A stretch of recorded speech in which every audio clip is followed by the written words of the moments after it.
Hello, everyone, and welcome to another episode of Decline Invite, the only invite worth accepting.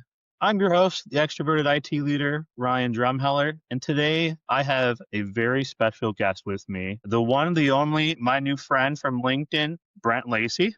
Welcome, Brent. Great to be with you. And Brent, if it's my understanding, you're actually a strategic advisory manager at an MSP called Core Managed. Is that Yes. accurate? Yes. Core Managed is based in Indianapolis, and we have offices in Atlanta, Raleigh, North Carolina, the Washington, D.C. metro, and two offices in Indianapolis. I work primarily remotely, but sometimes out of our Indianapolis offices as well. And I lead a team of VCIOs that are scattered all over the country serving our clients. Very cool. Yeah, that's a lot of offices. Well, when I first met you and spoke with you, I was only aware of the Indianapolis one. So that is many more that I wasn't aware of at the time, which is awesome. I just got on the website just before this as we were talking and very impressed with it just from I've seen many MSP websites. I've seen a lot of places that claim, and it looks very professional. Very much something that I myself would click, schedule a consultation, and do business with. So just wanted to point that out just for impressions right off the get-go. Another thing that I noticed really fast when I first met you, you sent me a link and you were like, hey, by the way, I'm an author, and I open it up to 8 different books. I'm sure we'll get to that, but I really wanted to highlight that right away. Being an individual who is trying to attempt his first 8 was super impressive to me, as much as our other conversations we've had. But now that we're doing it for others, just wanted to get into a couple quick topics. Just do a little bit of icebreakers. So let's talk a little bit about what you would consider the MSP evolution, like from your time getting into it or knowing what an MSP is to what you're doing today. What would you say has been kind of the evolution, or what has changed from your perspective? Oh, absolutely. I started working in the MSP industry. The shop that I worked for was making the transition at the time in 2015, 2016 from break fix to managed services. So we were figuring that out, and the leadership team at that company was throwing everything they could at the wall to see what stuck. And there weren't a lot of loud voices telling everyone this is how you should do it. And we figured out a lot of things by trial and error. There's still a lot of that going on, and there's still quite a few of what I call chucking the trucks, where it's a guy working out of the back of his trunk, the trunk slammers, that they're partially break fix, they can't quite let go of the break fix income, and then partially managed services where you may see the person that they advertise $39 per endpoint. That's chucking a truck. So, there's those will always be out there. You have to start somewhere. But as we go through this podcast, we'll get into some of the things that those that may be listening can get some tips to work to scale things more quickly as we get into talking about the Rewired MSP book.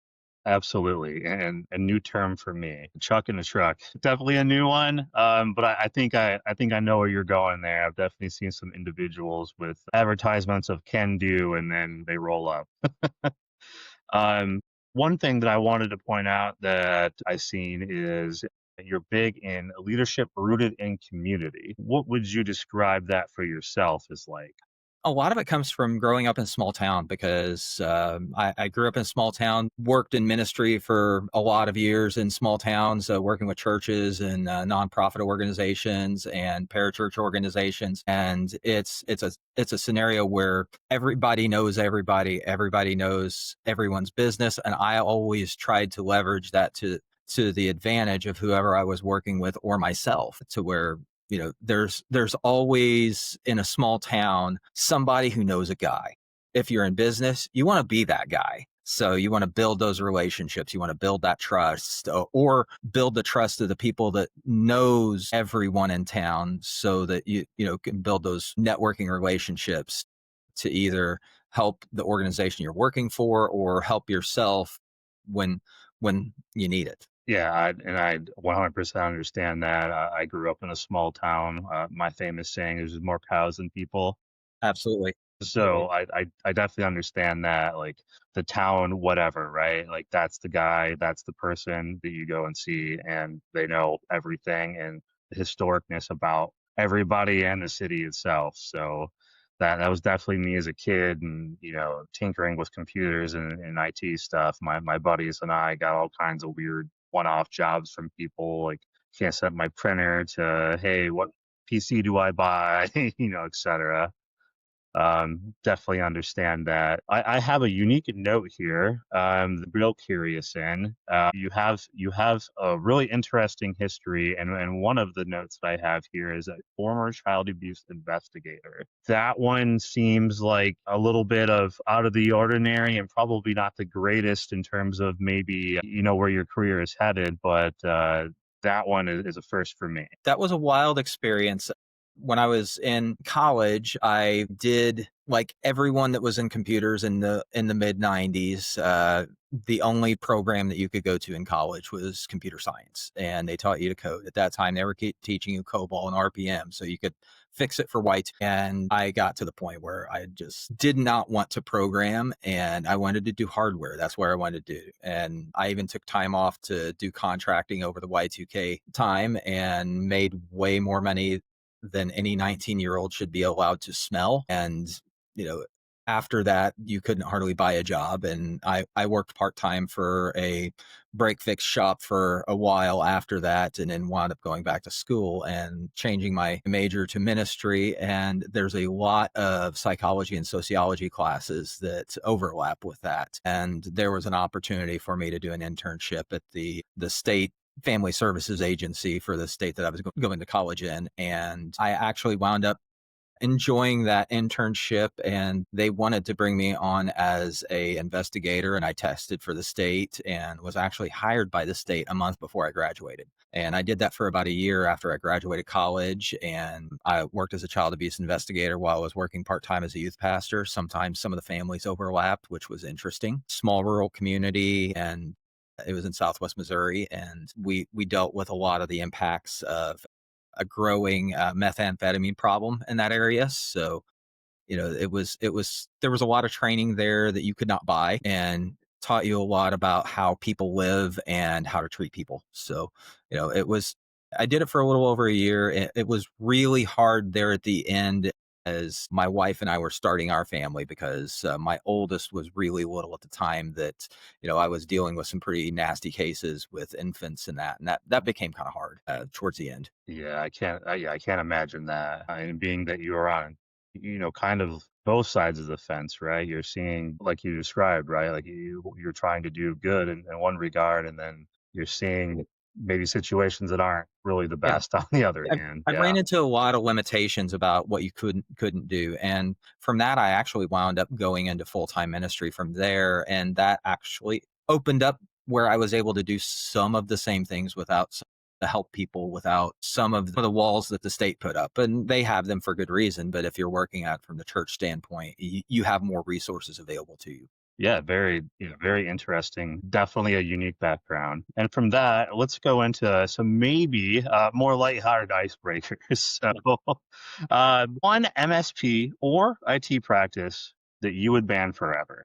I go into this a lot in my book, VCIO Rewired, but the biggest thing that I would ban forever if I could wave a magic wand is get rid of the idea of having commission-based VCIOs. And we'll talk a little bit about what a VCIO is and is not later, but when you have them have a financial benefit to them selling things to your clients, it creates a conflict of interest, and it can erode the trust of the client. It puts a VCIO in this weird spot where management's telling them you need to sell more, and the VCIO looks at the client, looks at the management, and do I want to keep my job? Do I want to put milk in the fridge for my kids? And it puts a level of stress there for both the worker. It doesn't help morale. It doesn't help things with the client. And it's not a great situation. And that's something that I would ban forever if I could. Yeah, I mean, especially the way you paint it, I can get behind that.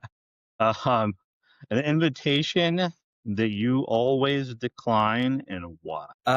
That is always the meeting invite on LinkedIn from the sales rep or business development person that you immediately hit the accept button, and they either have it pre-programmed in a note or through automation that's not supposed to be there, and it immediately sends you a sales pitch and or a calendar invite.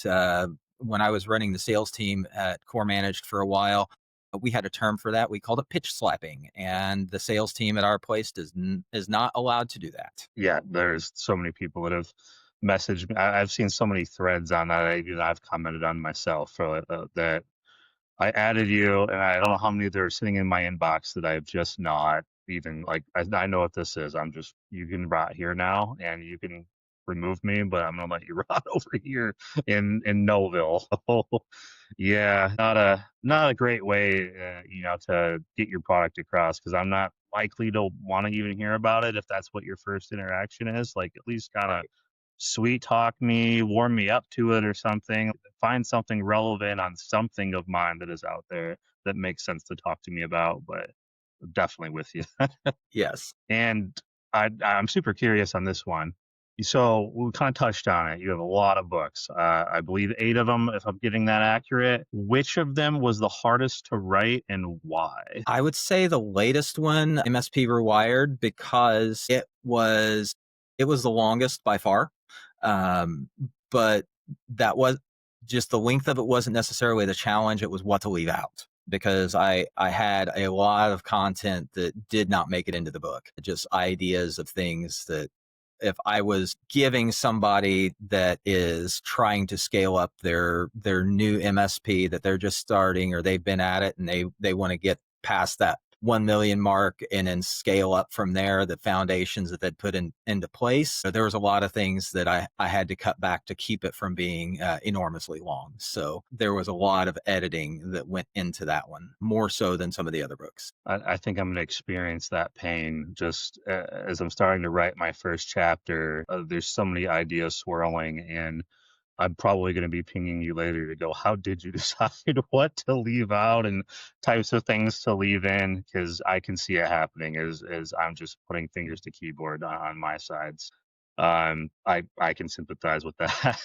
So with that, let's go into a little bit about just your career in general. So obviously you've touched on a little bit of some of the topics and some of the things that you've gotten into. What would you say, and working with your bivocational roles that taught you about leadership and service? Like, what from that did you draw from? All of it really boils down to how you treat people. There's a saying that I heard a long time ago that I love to share with people that it basically costs zero extra to be kind to someone and you do what you say you're going to do. Or in a lot of cases, like in the MSP world, one of the ways that the company I'm with now has grown to the point we are is we do a lot of what the other guy said he was going to do, and it's just building that trust and just trying to treat people like people because we all get tired of being treated like a number. So when you can build that relationship, build that trust, that goes a long way in anything that you're doing, whether it's ministry, whether it's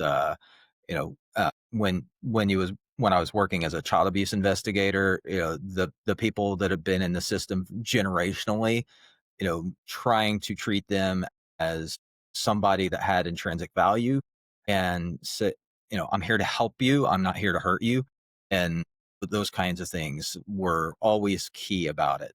So, that's as you build leadership opportunities, that's always the best way when you're building teams and when you're serving others it's just treating people like they'd like to be treated.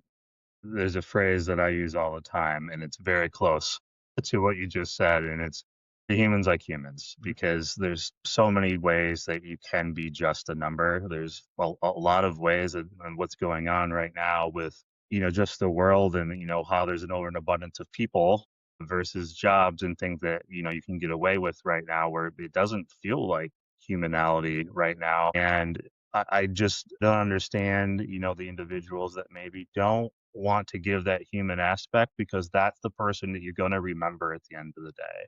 You're going to remember two people: the people that wanted to treat you like a human, that you were just mentioning, and you're going to remember the people that just didn't even give you the time of day and give you the interest. And I'd rather be on one side of that fence. Right. I can get behind that all day long.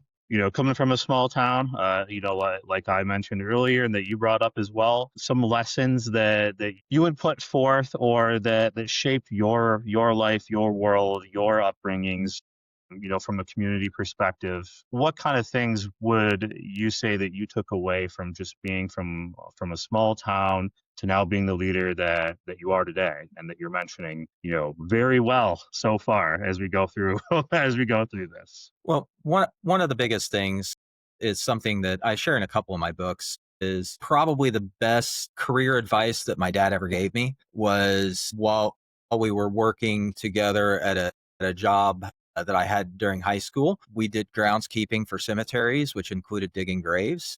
And that also meant doing it by hand at one of them because they didn't allow heavy machinery in. So um, he, we were several feet down. You don't actually have to dig them 6 feet deep in some states, just so you know, even though people say that. But we were several feet down preparing a grave, and he was in his 50s and looked up at me and he says, "Well, you're going to make your living one way with your brain or your back. Figure out which." And I looked at him in his 50s and I thought, I don't want to be doing this in my 50s, breaking my back, digging a big hole, even though it's good money. So I should probably go to college. So that was kind of the end of that. And it's something that, having that work ethic, and regardless of what it takes to make things happen at home, you do it. Whether it's, some people, they've branded it hustle culture, but that was just in the Midwest, and in small communities. It was just called work ethic. You just did what you needed to do, whether it was you picked up a side gig, things were tight, you delivered pizzas on the weekends or nights, whatever it took to make the bills. And that work ethic, and trying to impress that on younger workers that I work with, that's something that our company, I work with it, our whole leadership team is behind this, that we want to show people it's not burning yourself out. There is such a thing as work-life balance, but we want to work hard and reap our rewards. There's so many things that you've hit on that we could spin off a side episode on. And I'll just hit real quick on three really cool, fun stories. Because one, I can figure out if my dad watches these or not, because I have a similar dad story, which he actually told me not to go into technology when I was growing up, because it was still newer. He was more on like the, get a skills trades job, all of that train. And I love to tell the story because he told me much later, I'm glad you never listened to me, because you were right. So I love to tell that story. And then just on the whole leadership aspect, yes, one of the things, there's a whole Ryanism segment. If you talk to anybody I've ever employed, they'll bring up so many things I say all the time. And one of them is, I would never ask you to do something I wouldn't do myself.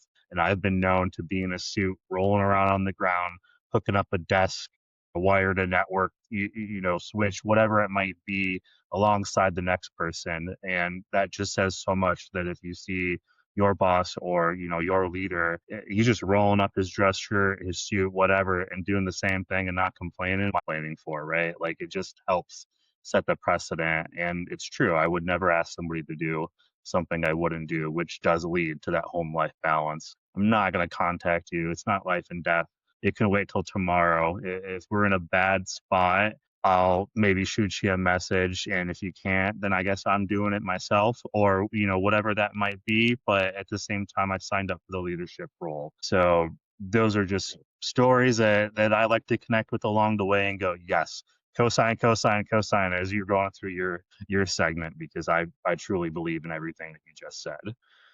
Um, and going through, building a career with the intersection of just technology and people and the purpose behind it, what would be your message to somebody that might be thinking about technology, or, who do I need to know, how do I do, is one of my favorite segments of when I talk to, new people or people that need guidance. What would you say to somebody if they walked up to you and you're like, hey, I like everything you're saying. How do I do that? Or how would you recommend maybe I get involved into something like you're describing? The awesome thing that exists now that didn't exist probably 10 years ago, and definitely not when I was early in my tech career, because it was a different world then, but now it is so easy in a lot of areas to get into that. Some you can even do it as a dual credit program in high school. There are some vocational technical programs that, the kids that are juniors and seniors in high school, they can step into that and see if that's something that they want to do. Sometimes they can even get like their A plus and Network plus cert while they're still in high school. And other times, like in Indiana, our community college system is branded across the state as one entity called Ivy Tech. And so they say this is our 25 majors that we have, and they've got satellite campuses where every student in the state is within, I think it's like a 50-mile drive or less of any of the satellites, and every one carries most or all of these majors. And the system here has a really, really good computer support 3-semester and 4-semester program. And there's even a fast track that they do at a couple of their locations that you can finish it in 10 months. And you're talking people that are leaving with their A plus, Network plus, Security plus, sometimes Cloud plus, sometimes Cisco, ready to go to the workplace, and they're ready to do it in 2 years or less. So that's something I wish I would have had when I graduated high school, because that was exactly the kind of thing that I wanted to do. But I took a lot longer path to do it. And because it wasn't available, I actually did a business degree for my associate's degree and worked at a small mom and pop computer shop while I was in college to pay my way through college, and then did IT work on the side while I was in college finishing my bachelor's degree, and did contracting and things. Even when I was full-time as a youth pastor, I would do deployment projects on my days off so that my wife could be stay-at-home homeschool mom. I just love the different paths that we've all taken, and I completely agree that the younger me, I would be curious if the younger me would have done this. The older me says, "Man, I wish I had all these opportunities," and they probably existed to some degree. Even I just got my master's degree a year or so ago. I wouldn't have probably done that in my 20s. I knew who I was in my 20s, and I didn't get my bachelor's myself until my early 30s. Just was sitting at a job one day, and it just kind of clicked in my mind where I'm like, do I want to do what I'm doing right now, or do I want to do something else in this line? And I'm just stopping myself. And that's the day it clicked. And that's the day that I just shot off like a rocket, and now I just haven't stopped. And I wasn't like that in my 20s. So who knows? But yes, kids now, man, like it's wild to me that they could have some of these certifications that I just got a couple of years ago as a 16, 17, 18-year-old, coming out of school. That's such a great thing to be able to transcend and shoot farther than I could ever, in that first decade coming out of high school. It's crazy now. Right. Let's get into some conversations now just around your strategic advisory at Core Managed. I know some of my notes say that you're designing that you're designing frameworks that create consistent and real business value. What can you tell me around that? Yes. One of the things that's important with the VCIO role is to understand what that role is there for. We mentioned earlier that there are some companies that approach that as it's kind of a combination between account management and then what a VCIO is supposed to be. I talk about that a little bit in the book, that it's not quite the same as an account manager, although a true VCIO has some pieces of that. But VCIO is more tied to strategy than it is to sales. And so it's something to where if the VCIO is in your company, they're just coming to quarterly meetings with stakeholders at the client, and they're just going through and doing ticket reports and going through lists of equipment that needs updated. They're missing the strategy point. They're doing it wrong. That strategy is about laying out a roadmap that is 1, 2, 3 years out in the future with this client that aligns with where the client wants to go. There's something to be said in the managed services world that standardization allows managed services to do things extremely well and extremely efficient. And it's great for the client in a lot of cases, but it has to align with where the client actually wants to go. So it's something that sometimes MSPs spend a little too much time trying to mold the client to fit their standard operating procedures.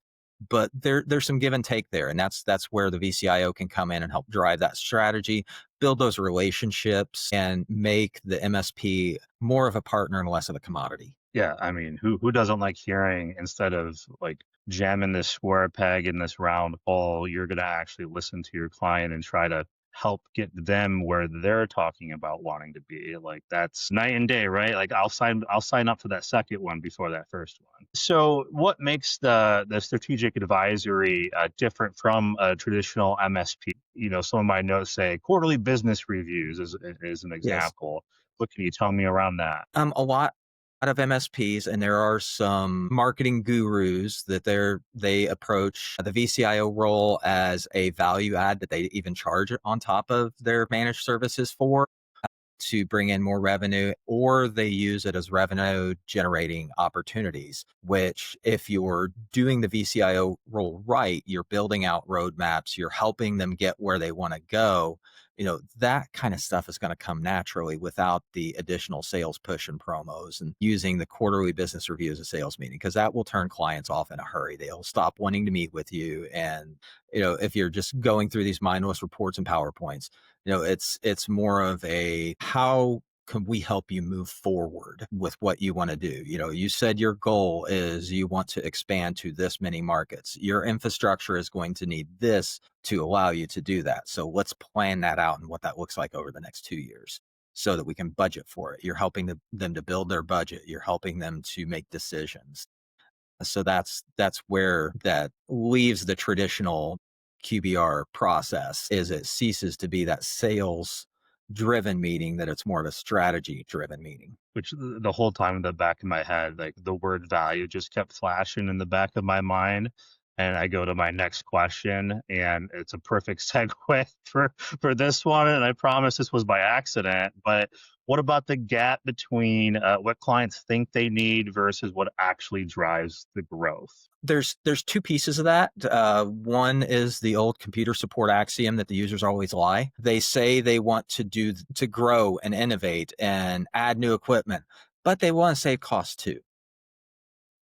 So sometimes they can have goals that aren't in alignment with each other, and a good VCIO is going to help them determine which of the two of these is going to take priority. Because in order for you to grow and innovate, sometimes it's going to take an upgrade to your infrastructure to allow for that. So are you willing to back off on your cost consciousness a little bit to be able to allow this other want that you have? And then there's the other one that you have a client that they say they're tech savvy, or they have a son or nephew or brother or garbage collector that built his own gaming rig. Therefore, I'm going to follow his advice and not yours.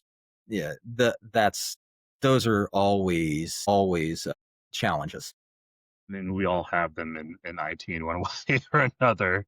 And it's almost like the security mind approach, right? It's like, you want to save costs, but you want to be secure. Okay, how secure, or how much money do you want to save? And you start giving options, and it's like, well, that doesn't align. And you're like, well, customer, if you want both, we can get you a nice sweet spot, but one way or another, one of those things you have to go up or down, right? And it's just about Mhm. explaining how we can get there, and in a nicer way and whatnot, but also a realistic way. Like, just hey, I'm here to help you, and I'm not being realistic if I'm not actually giving you the real story. Like, this is what it's going to do. This is what I would do if I was running the business itself. Those kind of options. And I think once you reach that respect level with that individual too, they tend to listen a bit better down the line. But yeah, the new one starting out, it can be fun getting there. Yeah, the one that I share sometimes with clients, get the mindset of, you're just trying to sell me something. It's like, I'm not based on commission. Whether you buy this or not has no bearing on my salary. So I'm advising you from a perspective of, I have been in the IT industry longer in my life than I have not been. And I've seen some things, and I'm kind of like the guys in the farmers insurance commercials. I know a lot of things because I've seen a lot of things, and maybe I've broken a lot of things along the way. But this is how I would suggest we move forward. I mean, that's how we learn, though. The things that we broken, those are the ways that we know how to avoid it. You don't want that disaster to be repeated. Therefore, I can actually advise you on what not to do and what to avoid, which is a great segue for my next question, which is how or what would you say organizations misunderstand about long-term technology planning? Probably touched a little bit on some of your segues, but very curious in what you've seen. And The biggest thing that people don't understand is supply chain and manufacturing, how it's changed even in the last 5 years versus what it was for the previous 30 years. Because the days of the Dell, HP, even Packard Bell that would last you for a decade because you spent $3,000 or $4,000 on that computer, that's not the case anymore. These technology has planned obsolescence built into it by the manufacturer. It does not matter who it is.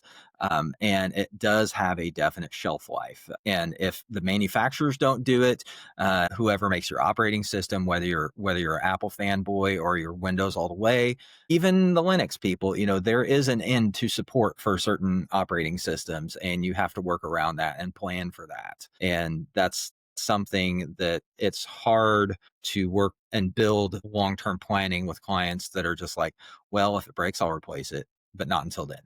It that makes it hard to budget for. But having some sort of life cycle planning is the key. yeah, no, you're 100% right. Like this isn't the mainframe days anymore, where those things were never even planned to know what an internet was, essentially to what we know today, which is you want to get rid of it because it's no longer secure. Like there's so many holes in this because technology's advanced. 2, 3, 4 years out, whatever that life cycle might be of that particular piece of hardware or software that you're looking at. I mean, that's another crazy thing now. There's so many different softwares out there of things that you need in order to operate a business.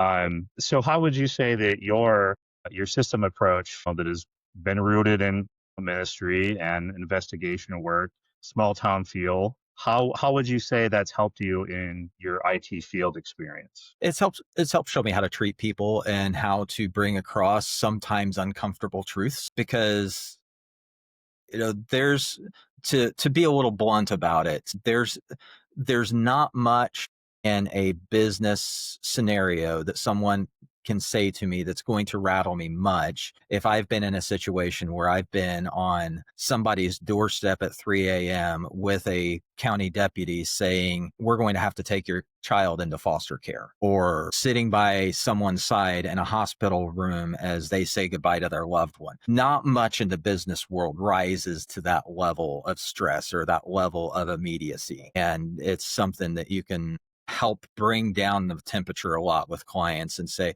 okay, this really stinks right now, but it's going to be okay. We're going to do a plan. We're not going to have a 20-minute resolution. We might have something more to a 2 to 3 hour resolution, but we're going to work with the vendor and get it fixed for you.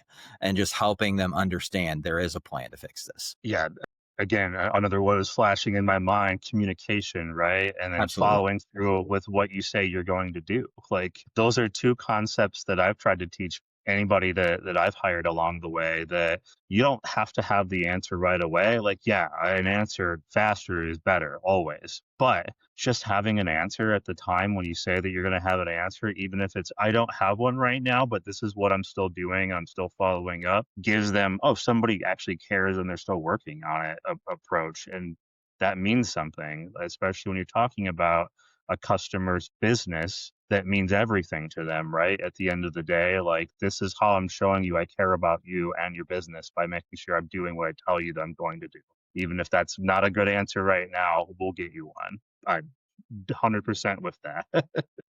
And this is a lovely segment that I am personally fascinated with finding out more. Let's talk about some of your books. There's so many to talk about. I've got some highlights, but I really want to give you the floor to tell me and everyone who's listening some of your favorite ones. I know that you just talked about your recent one. There's some interesting ones in there, and I bet you have some fun stories about why you wrote it and how you got there. So, why did you start writing books that would challenge the MSP norm?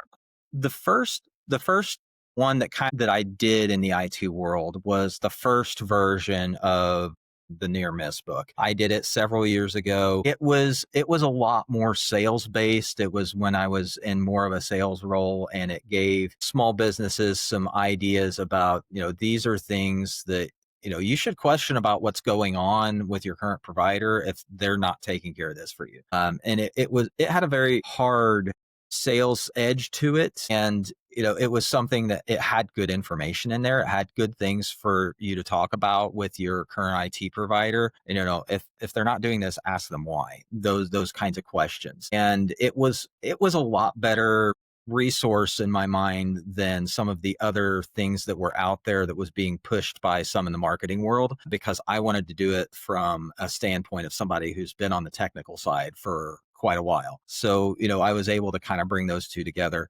The current edition of that released this year, I've updated a lot of the material in it. I've taken a lot of the sales edge out of it and just made it a resource for small business owners and leaders. That I even added in a chapter that has content on AI and ethical uses of that, and why, if somebody in your company is using a free AI platform, you might want to question that a little bit, because if it's free, you're the product and probably your data too. So, looking at things like that, there's a lot of good nuggets in there. Now, that one is geared specifically for small and medium business owners, business leaders, C-suites, those kinds of things. That is geared towards their level that they would have day to day without bringing a lot of the technical jargon in. And then the VCIO Rewired book kind of started that one, and Rewired MSP, because VCIO Rewired started in its genesis as a new training document internally at our company that I was writing to be able to scale up our VCIO team as we grew as a company, and be able to use that as a resource in onboarding. And I took that general document and expanded it out to an entire book that's a little more general in purpose, that it could be used outside of our company and by other MSPs and other IT providers, to be able to rethink how that role actually should be in the MSP world. So, that one was a really fun task, because it started out of a training opportunity internally.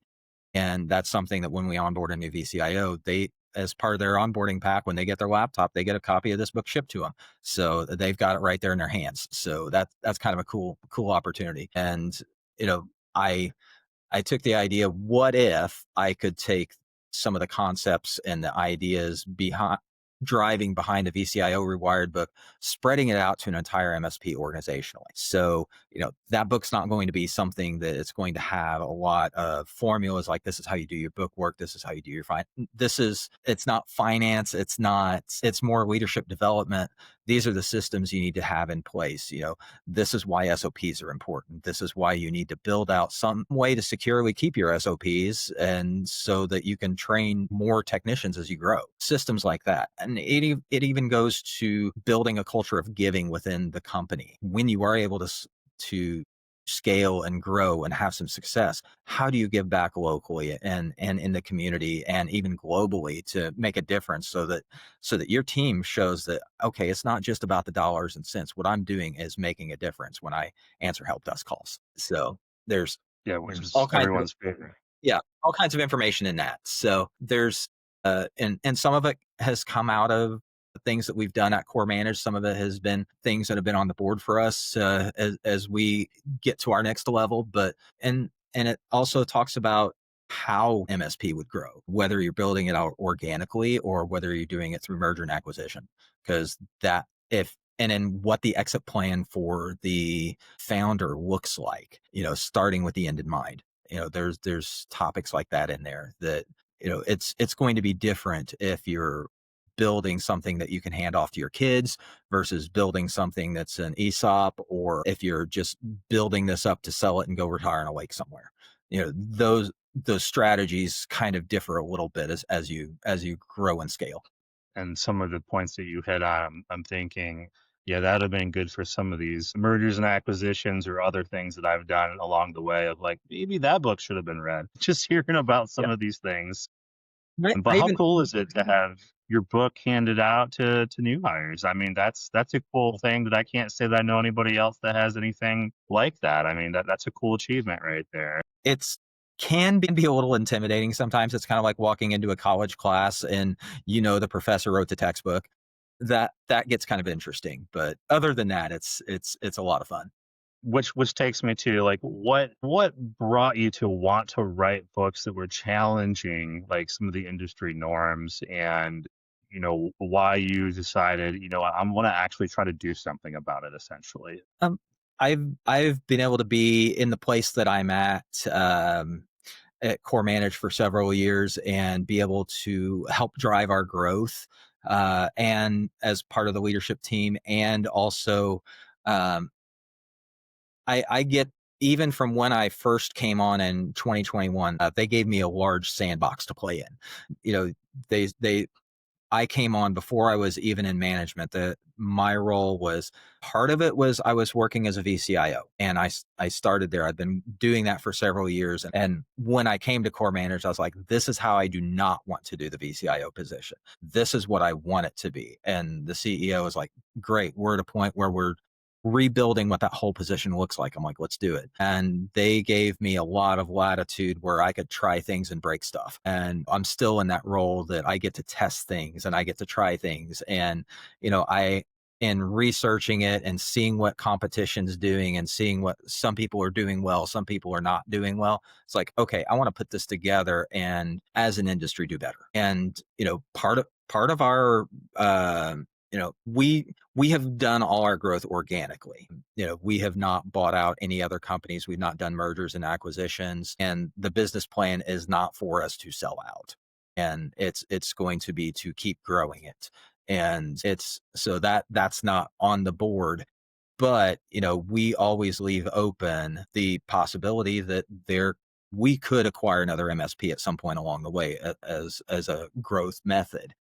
And how cool would it to be able to uh, speak into how other companies are scaling and growing and have somebody that's more closely aligned to us if we were in an acquisition scenario, and it would make it better for everybody. Yeah, no, absolutely. And I think it's really an amazing feat to be able to grow organically in today's times, especially when, you hear all the time of like the quick ways to be able to scale, or, hey, if we just buy the 50-man team, we have 50 other people here. Well, they weren't involved with you from, day one. Right? There's so many different mindsets about that kind of approach, pro and con. I mean, I've seen some good things and definitely some negative things and whatnot, right? Everybody being on the same page in a well-oiled machine, and like what you described, right? Here's the sandbox. Like, you'll try some things, see what sticks at the wall, and that's rare. Like it just is. You don't normally get that kind of leeway these days, and it's great to hear that it still exists out there. Yes. What kind of dangers of preventable failures would you say are out there, and why do they still happen? A lot of it's revenue driven. People are trying to do things on the cheap. A lot a lot of the preventable failures are things that are, the insurance company says we need to have a firewall so that we can not have to pay out the nose for our cybersecurity insurance. So we bought a firewall, and we paid somebody to set it up, and then they never touch it again, so they can check that box. Those are the kinds of things that are still out there. People that are using personal grade email for business communication that's not properly secured. People that fight against multi-factor authentication. It still happens, and it's something that is happening every day. And people, they complain, but at the end of the day, they don't want to pay for it. And it's like some of the individuals that are also like that, but it makes my day more complicated. And it's Yes. like, especially when we're talking about security, it's like, you're right. Security isn't there to make your day more convenient. It's there to protect you. Uh, Obviously, finding that balance on that sweet spot of that user base of, how secure can I make it while not making it overly complicated so they don't do it, and then start reverting to those backdoor channel or that shadow IT stuff that we all, love near and dear to our hearts. But yeah, no, I can. There's some things out there in the wild, wild west off the record that we could talk about any day, which brings Yeah. me to how about a story without naming anybody that was just a major wow. We were glad we missed, glad this did not happen because it very well could have happened. What kind of bad scenarios have you seen out there? Whether they didn't listen or they didn't want to spend the funds or First, I'll give the genesis of the term near misses, because that's something that's not necessarily used too much in the IT world. Some in the ITIL area will use that, but that's not actually where I took the term from. The term comes from a factory that we did IT for. One of my previous employers, we had a contract to be the on-site hands for this multinational corporation that made a lot of the stuff that's underneath your kitchen and bathroom counters. And they were multinational, so corporate was in another country, and we did a lot of the on-site installs, and we had contracted block hours that we were there for the on-site support. And one of the things that was in the safety training that went out to every employer, every employee, every contractor, you had to sit through it. It talked about you had to report any safety miss, or even something where it was a near miss that was supposed to be reported. And, everybody can think of the big old sign when you walk in the front of the factory where it says, X number of days since an accident with time lost, that sort of thing. So that's what near misses are. And that, in that manufacturing world, it would be something as simple as there was a marked off line that was on the warehouse floor that you could be without hearing protection and eye protection up until this yellow line. But if you stepped over it and you didn't have the stuff on, even if nothing happened, that was still a near miss that had to be documented. That mindset in the IT world, it just brings up any number of scenarios. One of them that is a big time near and dear to me is there was a large client that I was working with back when I was doing on-site technical work, that they had just updated their antivirus package across all of their sites. It had some enhanced sandboxing for the time and root cause analysis that went to it. And it would actually, when it was shutting things down, it had on the console where it would show you exactly what files were trying to be opened by whatever threat or program, and show the work of shutting it down. We had just finished deploying it, end of day, say on a Monday. Tuesday morning, one of their workers that did not have English as their primary language misread an email and clicked a link that was not good. And it was starting on that employee's computer and trying to traverse across the network. But I happened to be on site at the time. I was in the console. Okay, what's happening? And I was able to watch that particular antivirus package shutting everything down as the threat was trying to expand across the network, and it didn't cause any big issues, and was able to be cleaned up very quickly. But had it happened the day before, it would have been an entirely different scenario. yeah, I mean, talk about the timing. Yes. Very much. So how would you say that MSPs can mature beyond just reactive support? It comes back to the word of strategy, planning out what's going to happen, whether that means looking at what your sales projection is going to be for new clients and staffing appropriately, because many in the IT industry have been in the help desk scenario where it's not appropriately staffed for the amount of clients that you were supporting, and it just becomes a grinder and people just get burned out. That happens from the management side, and you're properly projecting what your workforce is going to be like based on the number of seats you're supporting. That's huge. And having good documentation, repeatable processes, that helps with efficiency. Yes, it does take time to write documentation, but how much time does it save you versus redoing the whole process and coming up with the process across however many texts that you have? Yeah, I mean, you're whispering sweet nothings into my ear on just repeatable processes and documentation, and nothing that the typical IT individual typically does unless forced upon or understands why. The typical IT brain just wants to go, go, go, and we forget that some of that process is, the project closure is to deliver those documents, and to leave it better than we found it is a term I like to say a lot these days now, is I just want to leave it better than what I walked into, which a lot of times isn't everything that you just said. So if I can leave anything documenting why I did X or what we found or whatever that might be for a recommendation, helps give the next person, okay, this is what I'm walking into. Great. Starting there.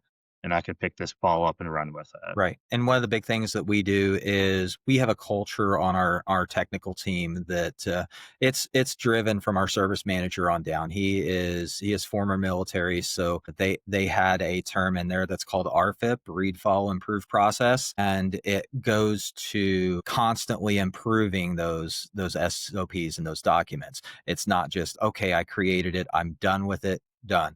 No, it's okay. This updated to a new version of the product. Now the screenshots don't match the documents. So let's fix that. Even something that small of a detail will save somebody later. Yeah, no, I don't know how many times I've walked in and you might as well have thrown it out or just not had it because it wasn't relevant, right? And it would have been better because I would have started faster at going down the path than to go through something that was severely outdated. So having versioning, having reminders, having automatic tickets made to force somebody to be accountable to update those kind of things. All new concepts for individuals I hired along the way. And I would like to think they all got better because of it, or at least argue less now because they get it. We have a quarterly document review Oh, nice. for every document that is tied to a client. That nothing more embarrassing than your document you're handing out to your client or that they're using that isn't updated, right? Like, that's showing that you care about them because you're getting those things updated and keeping them relevant for them. I mean, that that's just one of those, love and care things, and one of those communication things, and one of those things that makes that client just go, this is what I'm getting, for my money right here. And then the very last point I have for this particular section is there's a potential free website that you're using or that you're building to help MSP leaders rethink their businesses. Is Yes. that Yes, I'm building. note I have? Yes, I'm building out a site called rewiredmsp.com, and it points you to the resources that I have. It's pretty bare bones at the moment, but I'm building out content just about every week on it, blog posts and things that are going to point people towards either the right resources that they're looking for. And, the blog posts are going to have commenting open on it and that sort of thing where they can share and, want it to be able to not have another service for people to sign up for. This is free. It's something that, if you choose to buy one of my books, great. That's awesome. It helps me keep doing what I'm doing. But, it goes back to as an industry, we can do better. So let's do better and let's do it together. And that's where I'm pointing towards with that. There's lots of opportunity there. Yeah, I mean, it goes back to that community feel, right? That strength in numbers approach. And if we all do better in theory, then it becomes better. So I've had many conversations over the course of 2025 about just that topic alone. So I would like to think that's probably the theme of 2025. I hope that we take out of it. Which brings us to the flip side of half of your books. Let's take it over to some of your ministry and your community books. And there's one in particular that sticks out to me that I'll ask about once we get there. But what has ministry taught you about your systems, your people, your organizational health, all of those particular things that kind of have that community feel and vibe? It goes to building teams, learning how to treat people, learning how people want to be treated. And so there's a lot of things that from the church world translate to business, but some things don't, because honestly, some of the tax implications are different when you're in a ministry environment, a 501c3 nonprofit. Some things are a little different, but overall, it comes down to how are you communicating with people, how are you treating people, and you want to, like we talked about earlier, be the person that's remembered for treating somebody well. Because especially in a small town, all it takes is a couple of people to get crossways with a church, and all of a sudden people start talking, and or an organization, and people start talking, and it has just grown exponentially now with social media. Every little small town or county has their own little chatter page on Facebook. People are going to throw stuff out there, so it's something that if you can leverage it for good, it's great. But also, the people are going to talk. So it happens in the business world too, especially if you're an IT provider. If you're doing things well, you're treating people well, your clients are going to refer you to other people, and that's going to be a good thing. So that helps. And rural churches and communities, they're going to play an interesting role in the coming years and decades as we've become more connected via things like social media, things like being able to do Zoom video conferencing and Teams meetings, Slack, all of the communication efforts there, that you're going to have a lot. You've opened up your talent pool a lot. And for many years, there was a situation that a lot of people called a rural train brain, and there were rural brain drain. That's a tongue twister there. Best and brightest from your local high schools, they generally would go off someplace to college, and they would build the skills for a career. And most of them weren't coming back home, and they were going elsewhere. They were going to a city or to a different state or to a different suburb, those kinds of things. That has an opportunity to shift. We have the possibility that we can build out infrastructure in these rural communities and have more remote workers and have kids be able to stay in their community if they want to. And it's something that building an environment, whether it's making sure you have the right internet infrastructure, whether you have the right businesses available, the right services available to be able to support that. And you throw in one more issue that's happened over the last few years of people just moving out of the city because they want to get out of the city in the big rat race, but then they figure out, oh, the services aren't what I had in insert metro area here, and them adjusting. And sometimes people treat it well when people move out from other places to their communities. Sometimes they don't. I had a chapter in the rural ministry book about you're just the ship in. And, I am totally a ship in where I live now. We moved here in 2009, but thankfully my children were small enough that they can, and we homeschooled so they can pass for being locals. It's something that, there's stories about that, but, these rural churches, small communities, they matter because, you know, that is a bigger talent pool. Once you're opening up things like, our top tier technicians, we don't put a geographical limitation on for the most part in the US. So it's a matter of, our tier threes, they're not going on site. They're generally either advising somebody that is on site, or they're just doing it remotely, whether it's a firewall or a server or an Azure server, it doesn't matter where they're at. So that expands our talent pool that we can hire from immensely. And that's something that, 5 years ago, that was kind of unheard of. And then COVID happened. Those are things that we can pick from that. And some of these guys are in rural communities.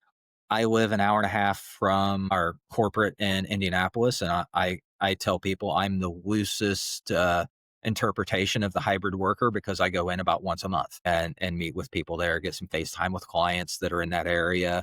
I'll pick on one or two to go meet and get some face-to-face time with. I'll meet with some of our other technical team members and that to just build the relationships in our team. And then the rest of the time I'm working from my home office. But there's also one of my VCIOs that he's 10 minutes down the road from me. And we can get together, and we'll get together for lunch sometimes. And we've known each other for a lot of years. So those are things that we're able to do. Yeah, no, the whole hybrid model that's the best description of it is getting together and being able to see one another, I think is a very good thing, Yes. honestly, for better or for worse. You get to see people's mannerisms, you get to actually, have quicker reactions, and then you get to go do things, which Yes. I enjoy being remote. I really do. I enjoy being able to do my own thing, but being able to do it with other people and then get to learn things about them is something I also value, just from my perspective. And I would imagine somebody likes to actually, hear what I want to, what I think, what I want to talk about, what my, thoughts and theories are if I'm coming from a leadership perspective, because people are always curious about that kind of stuff, right?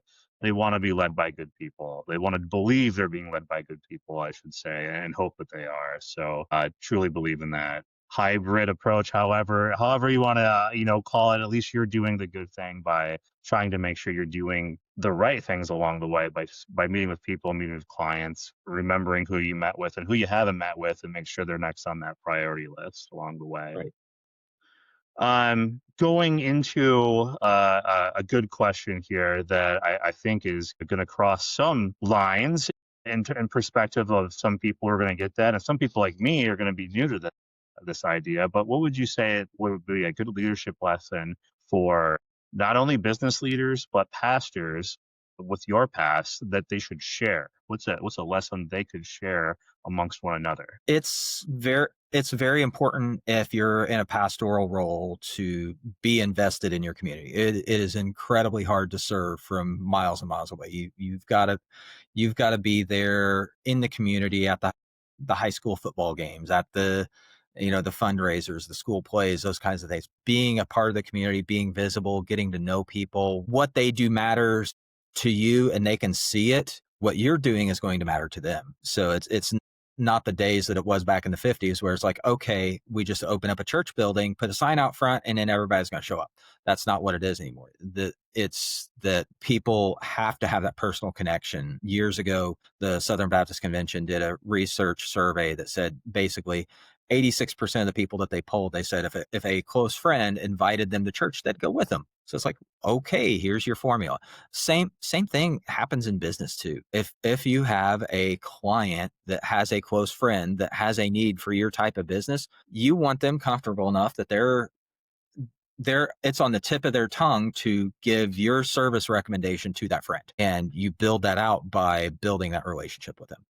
Yeah, you're more or less getting them to stake their reputation for you, which is the ultimate show of respect and trust and just everything, right? So I mean that's what I think we all would want. Right. Some do it better than others. So yeah, if you can get to that level, that's where you've hit the check mark in that box for sure. And rolling into my most curious question of this whole segment, what is the story behind writing the children's book, which I have written down, The Cat Named Oreo? It's a fat cat named Oreo because he was very large. Oreo, unfortunately, is no longer with us, but he was a cat that we had when his health was to the point where he had to be put down because he was getting very old and having a lot of medical issues. He was down to 18 pounds. He was a large cat. But basically, what happened was my youngest child, my daughter. This was probably 10 or more years ago. It was, okay, Dad, tell me a bedtime story. And I just off the cuff start with this goofy rhyme about a fat cat named Oreo. I get to the end of it. I'm like, that would make a really cheesy children's book. And by the time I get done with it, the boys there that are a little bit older than her, they're in the room listening to this, and they're kind of dying. I was like, I ought to write that, and maybe Oreo can pay for a little bit of his cat food because he liked to eat. And I was like, I ought to just do that. And I did. It sold several copies, and then later the kids got asking, well, what about our other cat, Toothless? And then I did the Oreo book. It's more of a picture book, and it's geared for younger readers. Toothless is the adventures of a Toothless and Oreo is written for those kids that are like first, second, third grade. They're just learning to do chapter books, and it's in that line. So there is a third one in there that I have not finished. It actually exists in my Google Drive as an unfinished manuscript about a character I introduce in the Toothless book, which is a squirrel in the neighborhood named Tree Rat. And eventually I will finish that. That's one of the ones that I haven't gotten to, and it's been unfinished for several years. But that's what happened there. It's just I did it, and it was fun. Several people in the community kind of found out about it, and it has made for some fun conversations. That's the power of community right Yes. there. Like you just took an idea that, your young daughter just wanted to hear a story and right there several times now you said throughout this recording, just kind of clicked and Yeah. it made some people happy. Yeah. And that's And that's what I would it was want life something to fun be. I got to do with my oldest son as well, because most of the photography in those 2 books, he took the pictures. And, photography is Fun. something that he's done for a lot of years, and he does on campus as a job at the university that he's at. So while he's finishing up his schooling, so it's been kind of cool to see that. Yeah, so that was a fun book. But I do have to go back to one story for how this big mess all got started in the first place. Because Rural Youth Ministry, the first edition of it was that was the first book I ever wrote. By that time, the longest thing I had ever written was a 10-page paper that I thought was going to kill me when I was in college for one of my upper level classes. But, I I was not an English major. I was not a writing major. I hated writing. And, my wife thankfully helped me through English 101 and 102 for my bachelor's degree. And without her, I probably wouldn't have made it. And it's it's something that I was at a conference that I was presenting at, and it was done by one of the Christian publishers that did a lot of youth ministry tools and workshops conferences back several years ago when that was a big thing. COVID kind of killed those off for the most part, but it was waning before then. So, from the time of about the mid 90s through about 2015 was kind of the heyday there. So it was kind of in that time period. And I was at one of these conferences. I was presenting a workshop, and on behalf of that publisher, uh, on some things. And there was a lunch workshop that I didn't have on my planner, but it's just like, oh, hey, this is going on. And it was just one of those lunchtime ones you could bring your lunch in and, sit and listen to the people. And it was the people that made the publishing decisions. It's at that publishing company. And there's like, so you want to be the next X, Y, or Z that's going to have the next big book that's going to get all the keynote speeches and all that. And he's like, 99% of you, I'm going to tell you no because your idea sucks. And most of the other 1% of you, I'm going to tell you no because you don't have a finished manuscript ready for me to look over. I had neither of those two. But by the end of the workshop, he's like, yeah, if you've gotten past those first 2 things and still have questions and want to talk to me, feel free to come up to afterwards. So, being the glutton for punishment that I went up to him with an idea, with no finished manuscript, and pitched him an idea about, there's all these little niche youth ministry and ministry to X, Y, or Z books out there, but nobody is talking anything about rural ministry.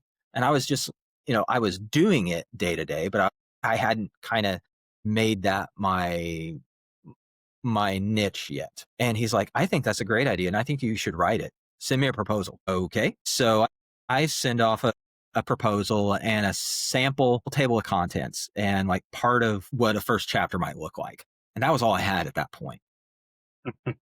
It sat on their desk. Several months later, I had my youth group kids at a student conference somewhere else, and this particular publishing place I knew several people there because I was on the planning team that helped with putting on those conferences. And they were one of the sponsors of that conference and did some workshops and that for the students. And I'm just there on a Friday night. And one of the guys from that I knew from that company, he's like, dude, I don't know what you did, but your proposal hit the desk of such and such who runs this publishing company. He wants me to get you locked in on a contract like ASAP. And he ordered me to find you if I was going to be there and talk with you. And the rest kind of went from there. And it was just kind of a crazy thing because most people don't go to a major publisher on their first try without even a finished manuscript. So that was the first book I wrote. And it took me most of that summer to get it done. And it's not a incredibly long work. I think it wound up to be about 80 pages, something like that. But they had it and had a little bit of success with it at that publisher. But it was part of a series of other books, and they were discontinuing that series. So they actually signed the rights back to me for that book, and I did this expanded second edition. I added some content, got a new foreword written by a friend of mine, and then I went to Amazon with it and self-published through Amazon, and everything else has been through there. And, the other company was great to work with, but just some of the directions I was going. And Amazon has a great publishing back end, and you can do a lot with it. And the royalties are really good if you lay out your pages right and things like that. So it's worked really well. During COVID, I even helped my oldest, who at the time was 16 when everything was on lockdown for COVID. He decided he wanted to write a book. I'm like, dude, do it. You've got this time, do it. You're a junior in high school. That may be the difference between you getting a scholarship or not getting a scholarship. So do it, get it on your resume. And so he did it, and he published it, and he sold some, and he left it open ended where it can stand on its own or be a trilogy. So it was kind of cool to watch him do that. And that's his world. That's English and writing, and all that comes naturally to him. But for me, it's a haul to get it done, but I love doing it. And proofing my own and editing my own, that was something within the last couple of years I've had to do because I didn't want to pay somebody to do it. So thankfully, there's tools out there that are way better than they used to be 5 years ago, and that's helped me a ton in that. Normally I'm writing something and I'm like, give me different ways of saying this. If I had to write something in the 90s, those poor people versus what I'm working with now. As I'm even watching it, I'm like, all right, I'm writing this. Give me different variations of how I could say this, concept or whatever. And then I'm going through and going, oh wow, like I'm even like kind of learning as I'm going along with it myself. So yeah, I can't imagine like what you've done then to what it's like now and the evolution of that. But then even after everything that you've written, you've got a lot of family tie-ins. You have a child that wrote his own book, right? Yes. How many people have that scenario happen? My stepdaughter wrote a short story essentially to get into advanced college. Essentially, that was a wild thing to read. Like, very creative minds, but you're always like, wow, like look at where you're going already, and here I am at this point, and you're just rooting for them to to Yes. do better and to surpass you and do everything that you can. And your job was just to kind of maybe lead the way, maybe, and then let them take off. And that's an amazing feeling when they get there. Yeah, because I give them the if I can pull this off, you can do it. So Oh yeah, I take no self credit for a lot of the things I do. I use that a lot with other people. Of like, come on, if a guy like me did it, that tells you how much faith and trust I have in you and everybody else I'm saying this to, because I think you're already better than where I was at that point. So if I did it and that's the confidence that you needed to go do it and do it better, and then let's go do that. My wife's a great example. She just took the same masters that I took a year previously. She did at a slower pace than me, but at a much better quality pace than I did. And I would say, even though she probably wouldn't agree, her stress level as I watched it versus my stress level of trying to slam it in and do as much as I can as fast as I can. Yeah, maybe learn a thing or two from that, from my perspective, because she still earned it in the end the same. Didn't matter how long it took her, but I would have enjoyed the less stress, a variation of that. So, real quick, before we get to a quick ad break here, couple quick topics I'd like to walk through. Why would you say saying no matters in both ministry and MSP advisory? you have to know what you're good at and know what you don't know, and that's something where in ministry that was something that when I was interviewing for positions at churches and looking at, okay, where's the next place, you know, I I knew enough to know that I did great with teenagers, but I am not the person you want working in children's ministry. That my wife loves the younger kids. She still teaches pre-K and kindergarten Sunday school class on a almost weekly basis, but that's something that I'm not good with. I can handle high schoolers, middle schoolers, I could deal with, but you just know what you're not good at. And it's the same idea that when I do church consulting, especially when I was doing refresh projects for large companies, you could see it happening because in the 90s to 2000s and into 2010, IBM and HP had a very different idea of looking at things. IBM, they, especially into the 2000s, they were selling off and jettisoning everything that didn't make them money. And you went from the 80s where you had IBM typewriters, you might have had IBM calculators, all these things, and by the time you get to like 2010, they've sold off the desktop market, and Lenovo came as a result of it, even though Lenovo was building IBM's desktops at the time, that they just were able to self-brand. Then a lot of the servers became Lenovo servers, not IBM. And it just only like the large mainframes and AS400s and things like that. And then IBM got to where, okay, we're doing software and we're doing service, and that's it. And they looked at what they were good at, and they did HP buying everybody in sight. They're buying Palm Pilot, they're buying Compaq, everybody. They were trying to make themselves too big to fail, so they just bought up everything. And then now they're kind of backing off on it a little bit, but they're still buying things to try and get into other industries. In ministry and in managed services, you can run into that. Okay, what are you good at? What do you want to serve? How are you best fit to serve in the industry that you're in, whether you're in the IT industry or whether you're in the faith community? You can't be everything to everyone. So what are you good at? And that's something that I when I train new VCIOs, the hardest thing for a VCIO being in that you're not really sales, you're not really service, is you may be highly technical and very qualified. But that does not mean that just because one of your clients has a printer on a ticket and it's sat there for more than 10 minutes, you should pick it up. I tell them it's the Jurassic Park question. Just because you can doesn't always mean you should. So, I do that in our onboarding. And I said that was the hardest thing for me to pick up as a VCIO. I see that now with a lot of people still, like, Yes. in my day job. It's like, it'll be okay. But they just said, "You're right, they did, but it'll be okay. We'll make it happen. We'll make sure they get what they need." But does it have to be right that second? It may not be best to do it right that second. Do you have the best answer for that right now? Do you need to do a little bit of work to get them what they truly want? All of that kind of thought process and that strategic mindset instead of just instantly doing. Yeah, it does take a bit to kind of rewire that mind and somebody hopefully to lead you to the whys a little bit quicker than on your own. In the managed services world, there's dollars attached to that too, because it becomes a question of it's something that takes a tier 3 2 hours to do. Is it something a tier 1 can do in 3 hours or 4 hours? Okay, fine. Have the tier 1 do it, because that's still cheaper than 2 hours of tier 3 labor. Yeah, absolutely. It's something that not a lot of MSPs, especially ones that are smaller and that they're starting out, and it may be them and a couple people or just them figuring out, am I the right person to do this? Yeah, and knowing how to spot that is so key, right? And that's just something you get with experience, mentorship, guidance. That's why you don't just jump when they say jump.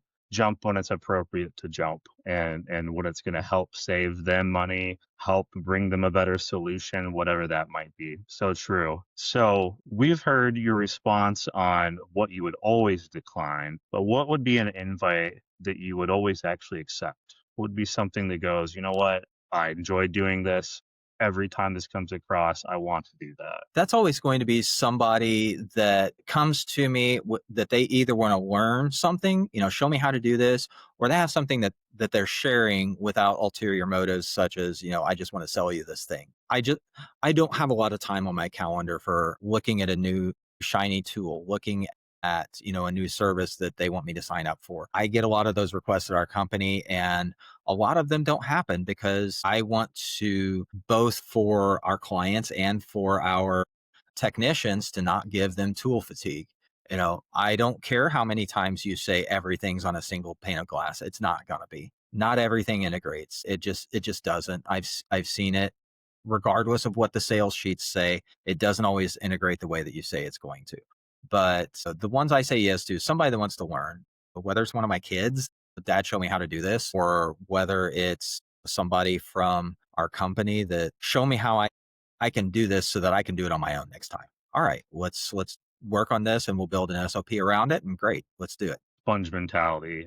Yes. Will take somebody that wants to be a sponge. Mostly 9 times out of 10 is what I would say, because only that 10th time when I have to absolutely have that expert answer it is the only time that I wouldn't choose the sponge, because I'm choosing the sponge every time because they're just going to want to get better. They're going to want to learn. And I've had such just great results with that. And like you're describing, whether it be your kid or the neighborhood boy that stopped by or somebody that I hired. It's just, it's, if you stand back and you watch them learn and want to do those things, and then they're kind of like processing it and getting, you know, you can see it clicking and their eyes are twinkling a little bit. And it's like, man, I remember when I learned something, and that's why I still try to learn something, just because of the spark that you get from learning it and then achieving it. It's just, I don't know. There's nothing else to me, at least. um, and with that, let's see here an ad from our sponsor. Technology should drive progress, not complexity. At Tricentra, we align IT strategy with your business goals, helping you transform with purpose. From modernization and automation to AI driven insights, our team delivers solutions that accelerate growth and efficiency. And for international organizations looking for a trusted U.S. partner, Tricentra is here to make your transformation seamless. Visit tricentra.com and book your consultation today. Now let's talk about Brent's vision for where MSPs, technology, and communities go from here. So, with the future of MSPs and leadership and technology, where would you say that MSPs must evolve over the next decade? There's two distinct paths that's going to happen within the MSP industry. And some of it's going to be a race to the bottom, because if you're not showing your value, you become a commodity. So it just becomes a decision of, okay, who's cheaper? What venture capital or private equity can put together a group of MSPs across the country that can serve people cheaper? And, is service going to suffer? Possibly. But the other side of that, if you don't want to go that race to the bottom, you're going to have to provide value. You're going to have to show that you can do what you say you're going to do. You're going to have to back up what your sales guy says. You're going to have to rein in what your sales guy says to make sure that he's not overselling what your actual product offering is. Those are the things that will have to evolve. And just as an industry, we have to get better at that. We have to be more disciplined and be more efficient, because we are far enough out that that all of that money that was floating around from COVID, from all the different grants and everything, it's gone. So it is a lot tighter market. The economy is different, and it's just weird. And it's going to be weird for a few years. And, the companies that can grow through that weird they're probably going to do okay. But it's the ones that they're looking at how things were in 2021, 2022, where people were making big hardware purchases. That's mostly gone, save for whatever outlying people that haven't adopted newer equipment for either getting onto Apple Silicon as opposed to Intel, or getting onto Windows 11 from Windows 10. Yeah, no, you're right. Everything is definitely different, and being able to evolve with that matters probably more than ever. Staying in the know is a very important aspect these days. So why would you say then that the VCIO maturity matters more than ever along with that? If you're an MSP that charges for VCIO services, you're going to have to dial that in, because people are cutting subscriptions. People are a lot more budget conscious than they have been for the last few years. So if you're charging for that, or you're advertising that as a big portion of what your offering is, you're going to have clients or potential prospects that are going to push back and say, well, why do I need that? So what's a VCIO? You're going to have to really dial in what that looks like and how you want it to look within your company. Are they going to be there as a driver for sales and really be more account manager based, or are they going to be more strategy, more executive services, and helping people plan and build budgets? Yeah, no, I mean, that makes perfect sense. How about some of the dangers of sticking to some of the people would call industry best practices without ever questioning them? The big danger there is, who are you listening to? Because the cost of being a influencer or a thought leader or an industry disruptor or expert on LinkedIn is exactly zero. All you have to do is go in and change your profile. That's what it comes to. So who are you listening to? Who says they're industry best practices? That's a term in our industry that gets thrown around a lot. That grates me, but it doesn't grate me as bad as those that will throw around the phrase trusted advisor. There are certain industries that works well. Like in wealth management, yes, I would probably want a trusted advisor. And it's It's so overused and diluted in our industry, however, that term, if I have a competitor that's marketing off of that, I'm pretty sure I know what their marketing and their platforms look like. So, that's something that is very overused. So industry best practices, there are some things like having good password hygiene. Does your MSP still have clients that are having passwords on sticky notes stuck to monitors or under keyboards? People not using MFA, repeated or variant passwords. It was 2025 last year. Let's change it to 2026. Those kinds of things. We have to get people out of that and show them why. Because there's a lot of clients that you can just say, you need to do this, and they're going to be like, no, that costs me money, I'm not doing it, or that makes my life more difficult. But you show them why, or you show them, if you don't hear it from me, you are soon going to hear it from either your industry accrediting organization, if you're in someplace like healthcare or manufacturing, or you're going to hear it from your insurance company. And these are the implications you're going to have there. So let's fix this now with us, because the dollars attached to us are a whole lot less. Right, right. Yeah. Yeah. Once you have that ROI conversation of how it's actually lower versus what it could be and Exactly. probably likely will be, yeah, it becomes a different conversation. Yes. Um, how would you say that organizations can combine human leadership with the technical precision? It's always a question of right person, right seat. And it's not something when they are hired. It's something that you're doing early and often while all the management's doing quarterly reviews of people, even if it's a yearly discussion of, okay, do you feel like you're still the right person for this role? Or where do you feel that you're growing, that is going to be your next step in this organization? Or how can I help point you to that next seat, and providing places for them to go next, so that they're not stagnant. But that's something that has to happen, is getting the right person in the right role. Yeah, no, I don't disagree with that at all. I think both sides of that definitely matter. Getting the right person is always a great thing, but it's not always clear cut as that. So, what can you actually do to help enable that, path as well? Which my last great point here is, why do you think that innovation is just as important in a rural community as in a big city? I think this might surprise a few folks, as I definitely was one of the few that came out of it from a technical capacity, along with a good friend of mine. There's a photo on my social media of like, oh wow, look, we both became IT managers. Who would have thought, right? Two local Right. kids from farm country, who made it in the technical space. Yes, and that's something that there are common education standards across the U.S., and regardless of if they're in inner city Detroit or middle of nowhere, they're still learning a lot of the same things. So you have kids that are going to have similar opportunities, they're going to have similar levels of academic achievement, and it's just a matter of where they're coming from. And when you're enabling things like remote work, your talent pool just got that much bigger. And if you can provide ways to keep some of that local innovation in your local community, that's even better. There's a place about 5 miles up the road from me in a smaller town than I sit in.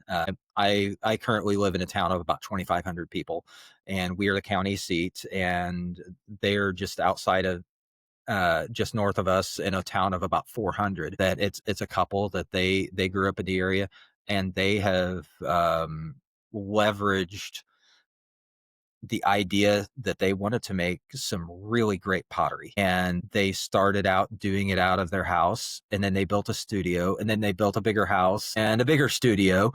And it's something that they're doing craft fairs, and we have a local festival that's one of the biggest in the state that happens in our county. And they've run a lot of people through their facility. They teach classes, all kinds of things, and they've just been allowed in our community to just be creative, and how can we make better pottery, and they're doing it.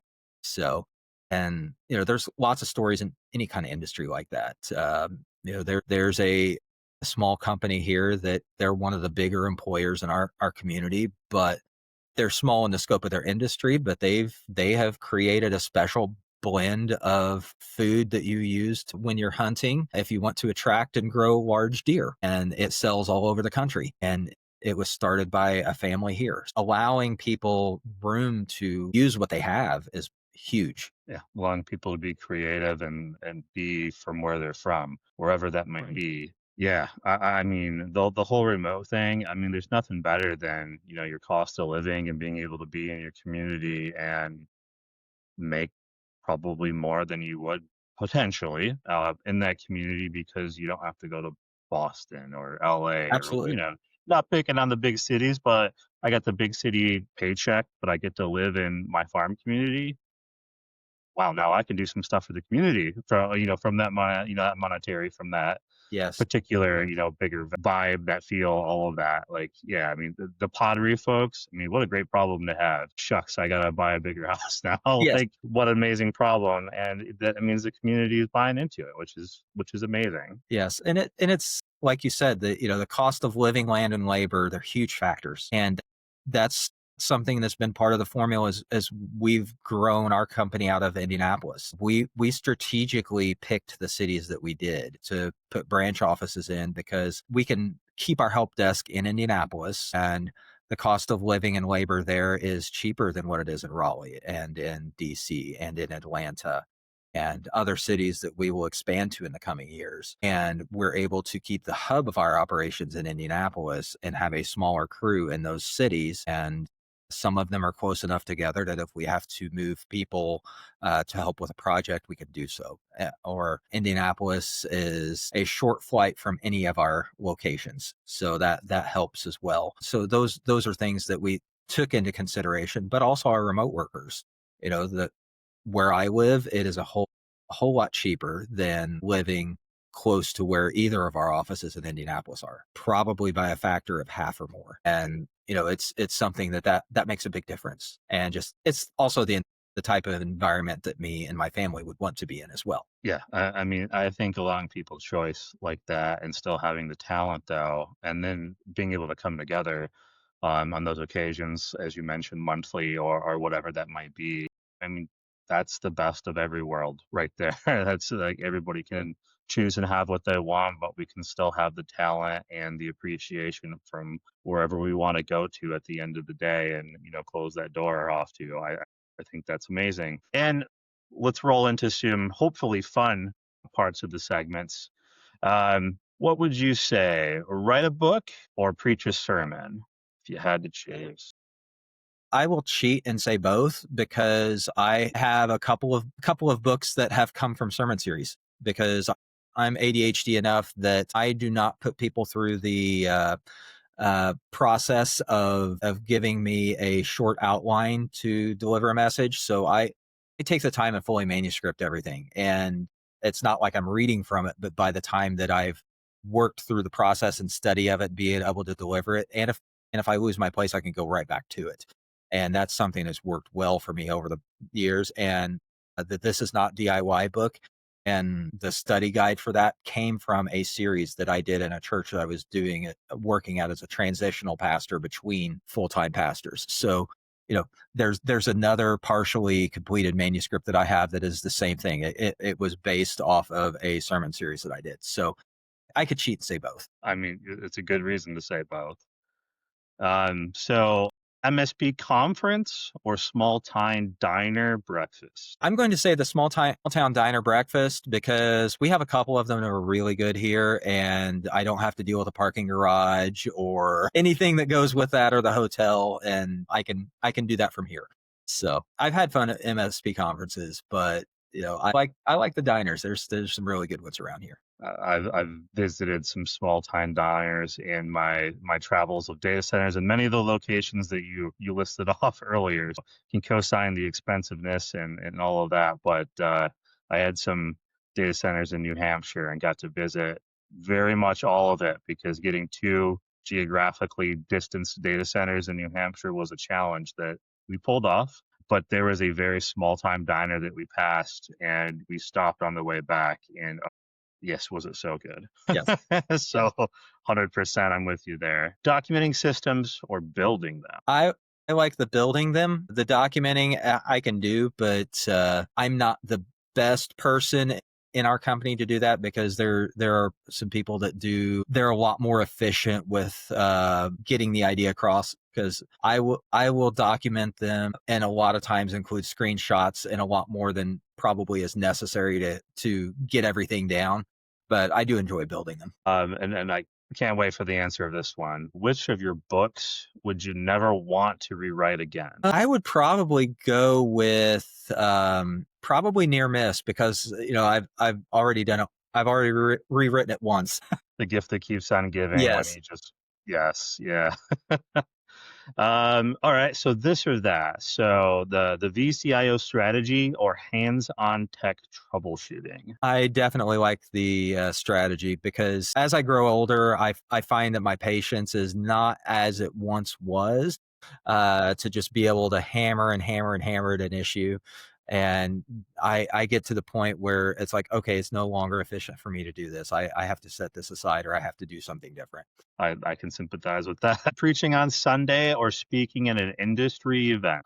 I'm really fine with either there. And, the preaching on Sunday, that's something that most Sundays I do. Most Sundays I'm somewhere filling in for somebody, or there's a church that the last couple of years I've been at most Sundays. So that's something I do enjoy, and the work that goes into that. WordPress customization or rebuilding a failing church system. Rebuilding a failing church system, 100%.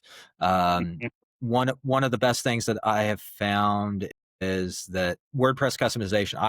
I am not a coder that's very good with WordPress. I can usually do a serviceable job. One of the things I have found that's helpful is, once Microsoft Copilot introduced a GPT-5 engine into it, it got markedly better at helping with building WordPress code that works. On the GPT-4 engine, it was okay, but not.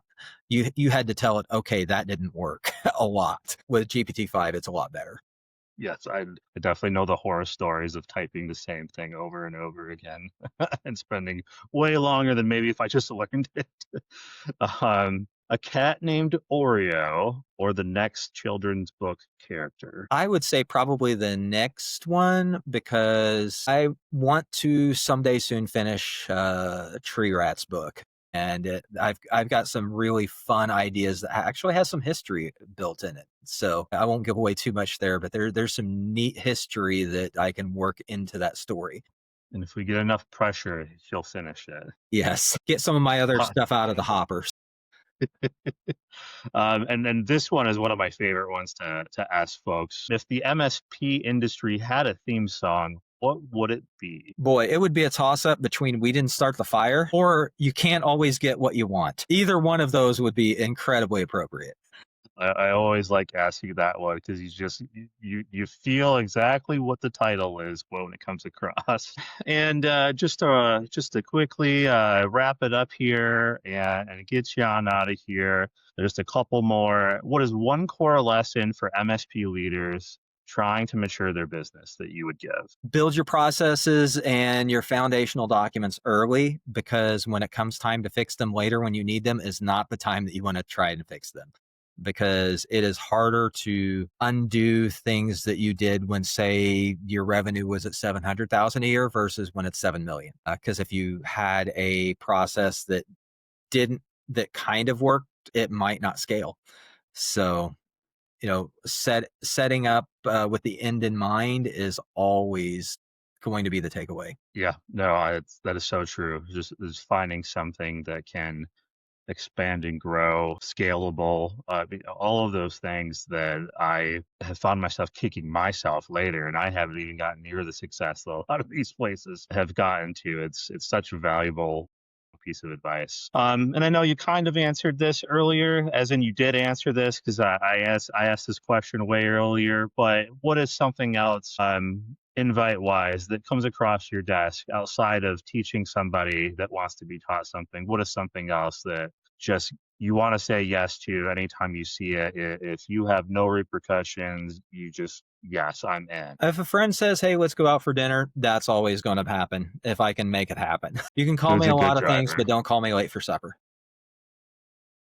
Food's a great driver. Where can listeners actually find all your books? I know they're on Amazon. What's the Yes. best way to find them, look them up if they can't remember some of the titles? If you do a search for Brent Lacy, Lacy, on Amazon, it will bring them up. Also, a fun little nugget that if you're looking for the VCIO Rewired book, if you plug in VCIO on Amazon, it is the only book there.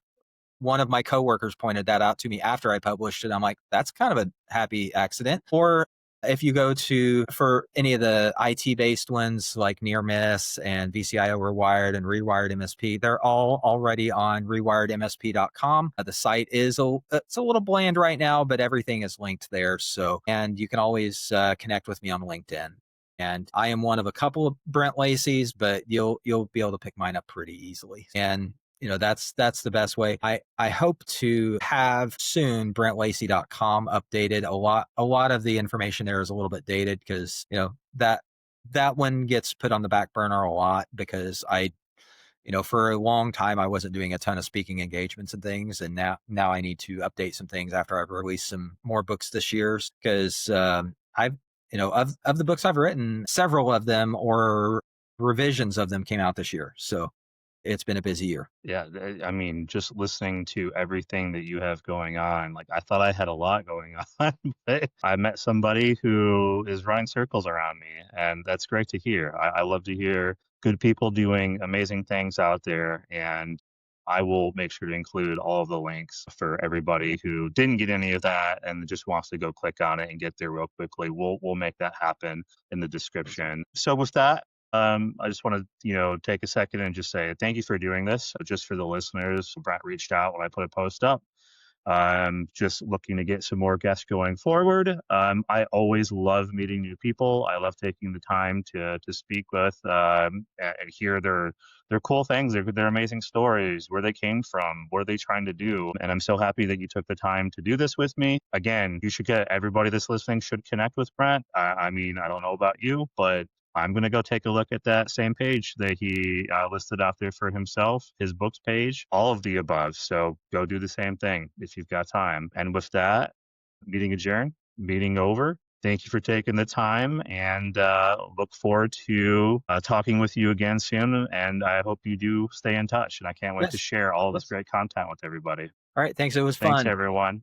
Thanks. Thanks, Brent.